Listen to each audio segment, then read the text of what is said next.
Hello boys and girls, welcome to my YouTube channel real experience by Nikhil.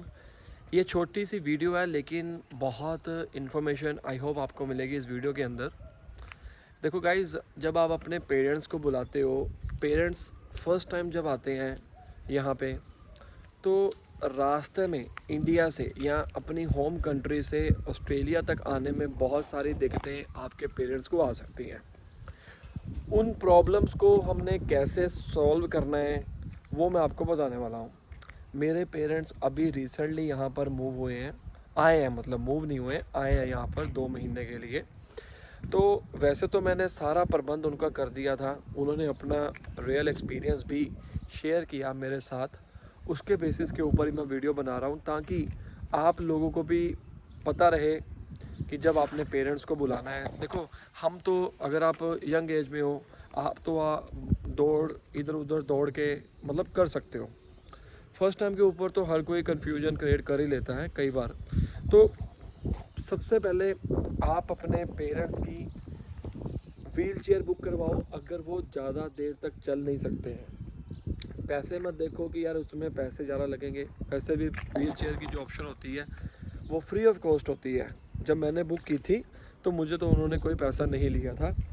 तो ये priority है। अगर वो चल नहीं सकते हैं या उनको कोई प्रॉब्लम है किसी भी तरह की, तो व्हील चेयर करवाओ। मैंने अपने पेरेंट्स की व्हील चेयर करवाई थी।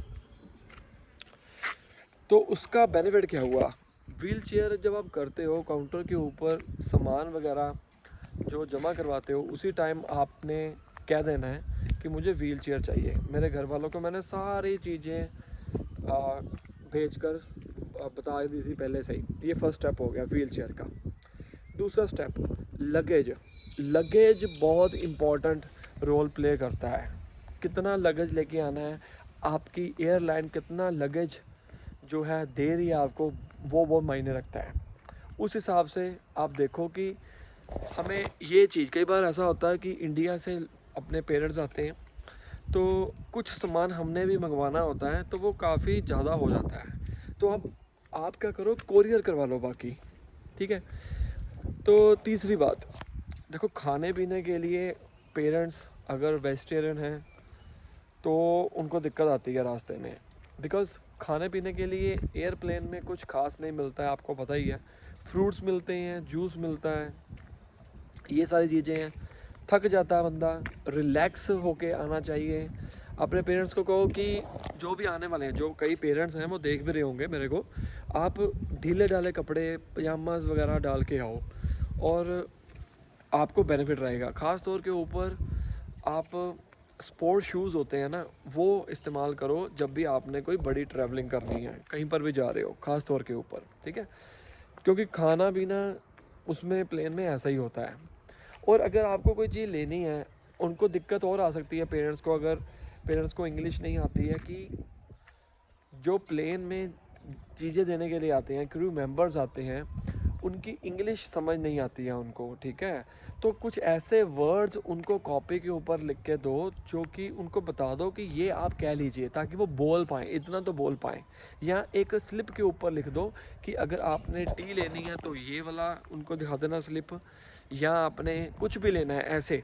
मतलब बहुत बेनिफिट होगा। मैंने तो ऐसा नहीं किया है पर मैं आपको इन्फॉर्मेशन दे रहा हूँ। कई बार नहीं बोल पाते, वो समझ नहीं आती है उनकी, ठीक है। अगला आता है कि अपना फ़ोन नंबर, एड्रेस ज़रूर उनको कॉपी के अंदर कहो कि भाई कॉपी लेके आओ। क्योंकि मोबाइल फ़ोन के अंदर अगर आप व्हाट्सएप के ऊपर सोचो कि मैं मैसेज करने वाला हूँ, या मोबाइल फ़ोन में रख लो सेव करके पिक्चर वगैरह, जो भी डॉक्यूमेंट्स हैं हाथ में होने चाहिए, टिकट वगैरह हाथ में होनी चाहिए, फिज़िकल होनी चाहिए, प्रिंट निकाल के लेके आओ। उनको एक छोटी सी डायरी दो, डायरी के अंदर अपना फ़ोन नंबर लिखो, जिसके पास जा रहे हैं उसका फ़ोन नंबर लिखो, और कोई रिसीव करने जो आने वाला है उसका फ़ोन नंबर लिखो। अगर जैसे मेरे पेरेंट्स आ रहे थे मेलबर्न में सबसे पहले, ठीक है, और मैं रहता हूँ एडिलेड में। और एडिलेड से मेलबर्न में उतरे और बाद में मैंने उनको रिसीव नहीं किया फर्स्ट टाइम, मैंने दूसरी बार रिसीव किया, मेरे रिलेटिव ने रिसीव किया। मैंने उसकी फ़ोटो भेजी, ठीक है, और अपने पेरेंट्स की फ़ोटो उसको भेजी, और अपने पेरेंट्स को उसकी फ़ोटो भेजी, उसका फ़ोन नंबर भेजा, और अपने पेरेंट्स को समझाया कि अगर बाय चांस आप बाहर आ जाते हो, अगर वो बंदा आपको ना मिले तो आप किसी से भी वहाँ पर जाकर फ़ोन पे बात कर सकते हो, वहाँ पर दे देते हैं फ़ोन, सभी करवाते हैं, सभी अपने बंदे ही हैं, ठीक है। इसके अलावा आपको फ़िज़िकल जो होता है मैं आपको फिर बता देता हूँ, उसके ऊपर सारा एड्रेस हो गया, सारी चीज़ें नोट डाउन करो। प्लस उनके पास डॉलर्स जो हैं उनको फॉर्म, जब आप ऑस्ट्रेलिया उतरते हो डेक्लरेशन फॉर्म जो होता है वो आपको मेरी वीडियोस के अंदर मिल जाएगा। मैंने क्या किया था, डेक्लरेशन फॉर्म को इंटरनेट से डाउनलोड किया। मेरी किसी वीडियो में जब मैं पहली बार ऑस्ट्रेलिया आया था तो मैंने डेक्लरेशन फॉर्म की ना फ़ोटो खींच ली थी, तो उस डेक्लरेशन फॉर्म को मैंने पहले से ही भर दिया था।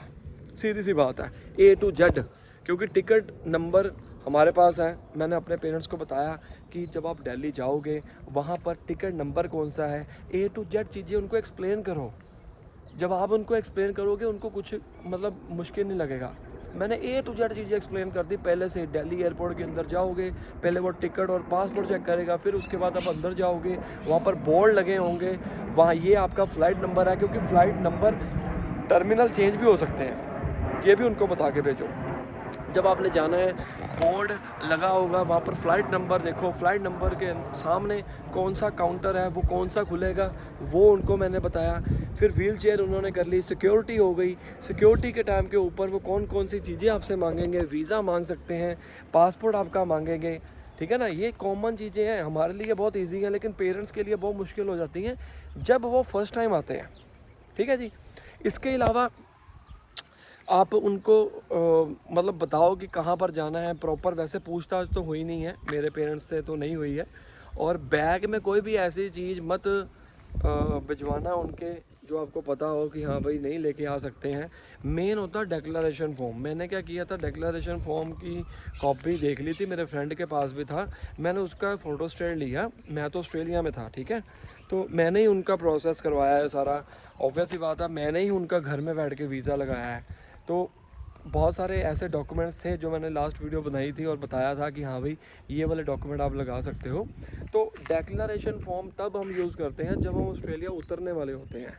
मेरे पेरेंट्स दिल्ली टू सिंगापुर आए थे, फिर 1.5 घंटे का स्टे लिया उन्होंने, ठीक है, 1.5 घंटे का स्टे था। और ऐसी कोई बड़ी बात नहीं है, अगर आपके पास व्हील चेयर है तो 1.5 घंटा बहुत है, डरने वाली बात नहीं है, डरो मत, ठीक है। कुछ नहीं है, ईजी है सारा। जो पेरेंट्स आने वाले हैं या वो मेरी वीडियो देख रहे हैं उनको शेयर कर दो पेरेंट्स को अपने, ताकि पता रहे कि भाई क्या चीज़ हो रही है यहाँ पर। कुछ नहीं मुश्किल है, आप बस सारी चीज़ें, कुछ भी ना पता लगे आपको, वहाँ पर जो बंदे होते हैं एयरपोर्ट के ऊपर काम करने वाले होते हैं उनसे पूछो, वो बिल्कुल कोऑपरेट करेंगे आपसे। फिर सिंगापुर टू मेलबर्न उन्होंने फ़्लाइट पकड़ी, रास्ते में उतरने वक्त आपको डिक्लेरेशन फॉर्म दे देंगे। वो आप अपने पेरेंट्स को ज़रूर बताओ कि कैसे भरते हैं। कई बार पेरेंट्स पढ़े लिखे नहीं होते हैं या उन्होंने कभी भरा नहीं होता है, तो उनको प्रॉब्लम आ सकती है। तो ये सारी चीज़ें मैंने आपको एक्सप्लेन करनी थी। फिर मैंने मेलबर्न टू दिल्ली उनकी एयरपोर्ट जो था उनकी डोमेस्टिक फ़्लाइट बुक करवाई, और 3 घंटे का मैंने बीच में गैप रखा, बिकॉज़ 3 घंटे का गैप बहुत ज़रूरी है। आपको पता नहीं है कि आपकी फ़्लाइट उनकी कितनी देर में पहुंचे, कई बार लेट भी हो सकती है, ठीक है ना। तो ये छोटी छोटी बातें हैं लेकिन बहुत इंपॉर्टेंट बातें हैं, ध्यान रखो। सेफली आओ यहाँ पर, और डरने वाली कोई बात नहीं है। फ़ोन नंबर वगैरह, एड्रेस वगैरह सारा कुछ रखो, और दिस इज़ ऑल अबाउट। बाकी कुछ और पूछना चाहते हो मुझसे पूछ लो, इसके अलावा कमेंट कर दीजिए। मिलते हैं अगली वीडियो में, तब तक के लिए बाय बाय।